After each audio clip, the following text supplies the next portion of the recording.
इनकी गाड़ी में कोई नहीं आता, जबकि सबसे नई गाड़ी इन्हीं की थी, चमचमाती हुई गाड़ी, सबसे महंगी गाड़ी इन्हीं की थी। कोई पैसेंजर नहीं आता है। पुरानी गाड़ियों में दूसरे लोग बैठकर चले जाते हैं। 1 दिन गुजर जाता, 2 दिन गुजर जाता, 3 दिन गुजर जाता। ये आश्चर्यचकित है कि क्या बात है भाई, हम एसी ऑन करके रखते हैं, गाड़ी साफ सुथरा करके रखते हैं, लेकिन कोई पैसेंजर आकर नहीं बैठता है।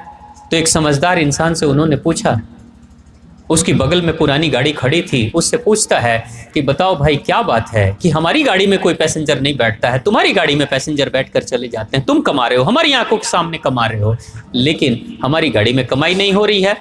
तो वो जो इंसान समझदार था वो कहता है, अरे कैसे पैसेंजर आकर बैठेगा, कैसे कमाई होगी।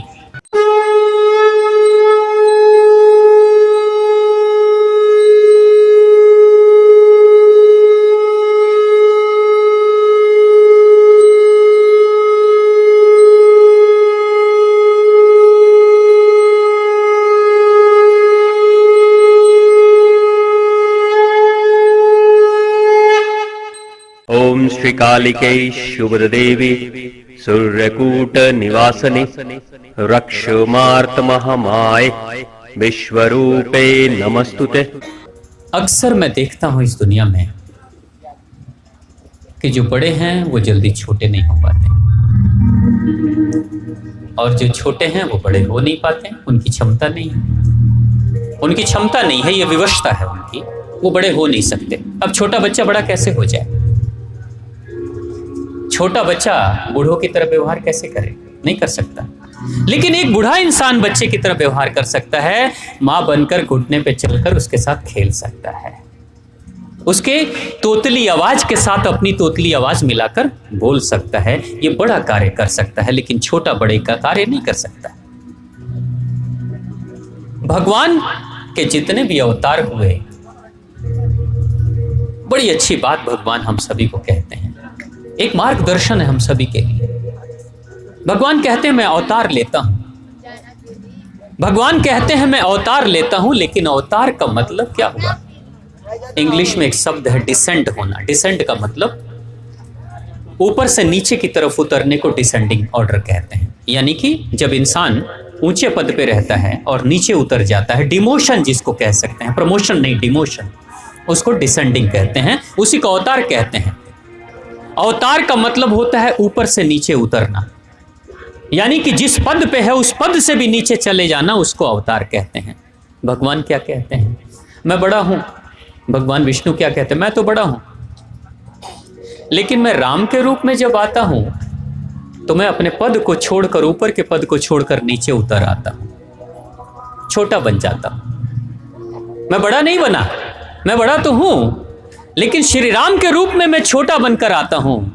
मैं विष्णु तो हूं, लेकिन श्री कृष्ण के रूप में फिर से मैं नीचे उतर कर आता हूं और छोटा बनकर आता हूं, और सारे दुख झेलता हूं, सारे कष्ट झेलता हूं। क्यों? किसके लिए? भगवान कहते हैं अगर कोई कुएं में गिरा है, कोई गड्ढे में गिरा है, अगर तुम चाहते हो कि उस गड्ढे में गिरे हुए इंसान को बाहर निकालो, तो जो खुद गड्ढे में गिरा है वो बाहर कैसे निकलेगा? ऊपर वाले को रस्सी नीचे छोड़नी पड़ेगी, नहीं तो खुद रस्सी बांधकर नीचे उतरना पड़ेगा, और उस नीचे गड्ढे में कुएं के अंदर पड़े हुए इंसान को पकड़कर ऊपर उठाना पड़ेगा। ये ऊपर वाला नीचे उतरकर बचाने का कार्य करता है, लेकिन जो खुद नीचे गड्ढे में गिरा है वो ऊपर कैसे आ सकता है? तो हमेशा जो रक्षक होता है, पालनहार होता है, जो तारणहार होता है, जो तारता है लोगों को, वो ऊपर से नीचे उतरता है। यानी हमेशा बड़े को ही छोटा बनना पड़ता है, अपने अहंकार को छोड़कर ऊपर से नीचे आना पड़ता है। तब मुझे लोग, दुनिया के लोग अवतार कहते हैं। भगवान विष्णु कहते हैं कि अपने ही पद पे अगर बैठे रहूंगा और कहूंगा मैं तो बड़ा हूं, मैं नीचे नहीं उतर सकता, इसका मतलब मैं खुद अहंकार से भरा हूं। जब मैं खुद अहंकार से भरा हूं तो मैं क्या किसी का कल्याण करूंगा? जो अहंकार से भरा है, जीवन के किसी भी पद पे बैठा हो, चाहे किसी भी उम्र में है, अगर वो नीचे उतरने की क्षमता उसकी नहीं है तो वो कभी अवतारी नहीं हो सकता। हमेशा बड़े को नीचे आना पड़ता है और छोटों को निकालना पड़ता है। समाज में जो बड़े हैं वो अपने पद को छोड़ने के लिए तैयार नहीं, और छोटे ऊपर उठ नहीं सकते। समाज में इसी गैप को जनरेशन गैप कहते हैं। इसी को कहते हैं जनरेशन गैप। कि बड़ा अपने राग डफली बजा रहा है, छोटे बच्चे अपने राग डफली बजा रहे हैं, दोनों में कभी मिलन होगा नहीं, क्योंकि नीचे वाला ऊपर जा नहीं सकता, ऊपर वाला नीचे उतरने के लिए तैयार नहीं, मिलन होगा नहीं, तो गैप तो बनेगा ना। इसी को जनरेशन गैप कहते हैं। भगवान कहते हैं अवतारों की पूजा करते हो, लेकिन खुद कभी अवतार बनकर ऊपर से नीचे उतरने के लिए तैयार नहीं हो, कभी खुद अपने आप को हल्का नहीं बना पाते हो, अपने ही दम्भ अपने अहंकार में बने रहते हो, और तब कहते हो कि मैं भगवान की पूजा करता हूं। भगवान कहते हैं अगर मेरी पूजा करनी है तो तुम्हें कभी नीचे जमीन पे भी उतरना पड़ेगा, कष्ट भी झेलना पड़ेगा, सेवा भी करनी पड़ेगी। भगवान श्री कृष्ण ने जूठे पत्तल उठाए थे ना, दुर्योधन के प्रसाद राज प्रसाद को नहीं ग्रहण किया था, लेकिन विदुराणी के केले के छिलकों को भी प्रेम से ग्रहण किया था। यह अवतार है। जिस श्री राम के लिए जब जनकपुरी में जाते हैं तो जनकपुर की सारी जनता चाहती है कि राम जैसा ही कोई पुत्र हो, राम मेरे मिल जाए। वहां की स्त्रियों ने भी देखा था, सोचा था राम मुझे वरण कर ले। जिस राम के लिए सभी ललायित थे, वो राम जाकर सबरी के जूठे ढेर खाते हैं। यह अवतार है। अवतार ही ये कार्य कर सकता है। अवतार ऊपर से नीचे उतर सकता है।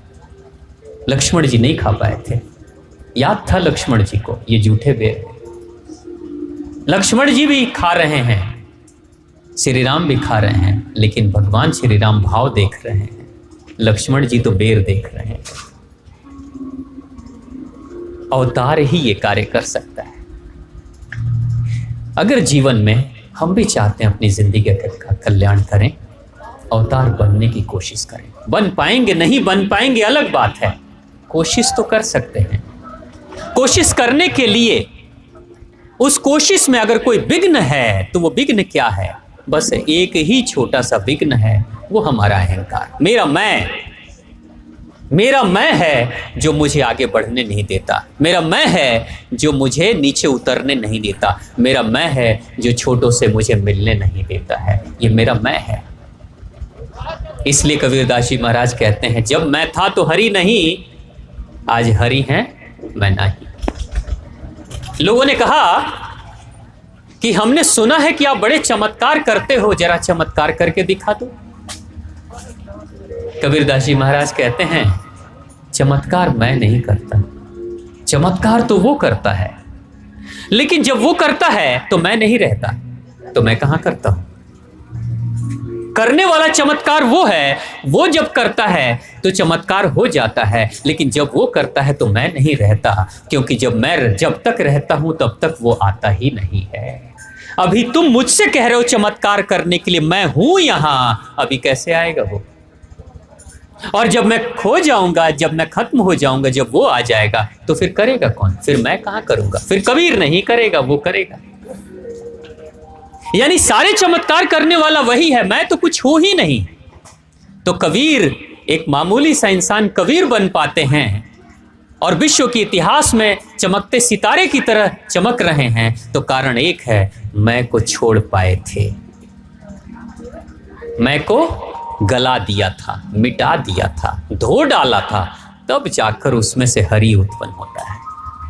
हम मैं छोड़ नहीं पाते हैं, लेकिन कहते हैं हरि भी आना चाहिए, नहीं होगा। ये वो मयान है जिसमें दो तलवार नहीं रहते हैं, एक मयान में एक ही तलवार, या तो मैं का तलवार नहीं तो हरि का तलवार। ये मयान है, ये शरीर क्या है? ये मयान है। इसमें या तो एक बार हरि की तलवार आएगी, नहीं तो मैं की तलवार रहेगी। जिंदगी भर मैं की तलवार को ढोते रह जाते हैं, लेकिन बार बार घंटी बजाते हैं कि हरि की तलवार आकर मेरे इसके अंदर ग्रहण करे स्थान। ये संभव नहीं है। मिटाएं, खुद को मिटाएं, दूसरों के लिए नहीं मिटाएं, दूसरे क्या कहते हैं इसके लिए नहीं। बस याद रखिएगा, मयान है ये तन, इससे ज्यादा कुछ नहीं है। इस तन के अंदर आने के लिए भगवान हमेशा तैयार हैं। भगवान कहते हैं तुम कभी खाली होते नहीं, मेरे लिए खाली जगह बनाते नहीं, बुलाते रहते हो। है नहीं? चार मित्रों ने सोचा था एक बार व्यापार करेंगे। अच्छे मित्र थे, समझदार मित्र थे, बड़े बुद्धिमान। व्यापार करेंगे तो चारों मित्र व्यापार करने के लिए तैयारी कर लेते हैं। क्या व्यापार करें?